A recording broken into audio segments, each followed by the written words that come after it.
Hello dear subscribers, today I will tell you about why Instagram doesn't accept comments, your comments on Instagram. So why you can get this problem. So also if you use in your comment more than 5 tags, Instagram could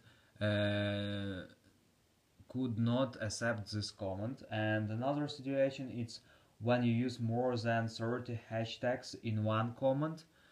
So this is the second way. And the third way, some of comments on the post you just add several times. So you just need to write in another way, so just try to use another words and don't use the same words, the same sentences in every comment. So just try like this. So I hope it will help you. Thanks for watching, have a nice day, subscribe to my channel, click like, and goodbye.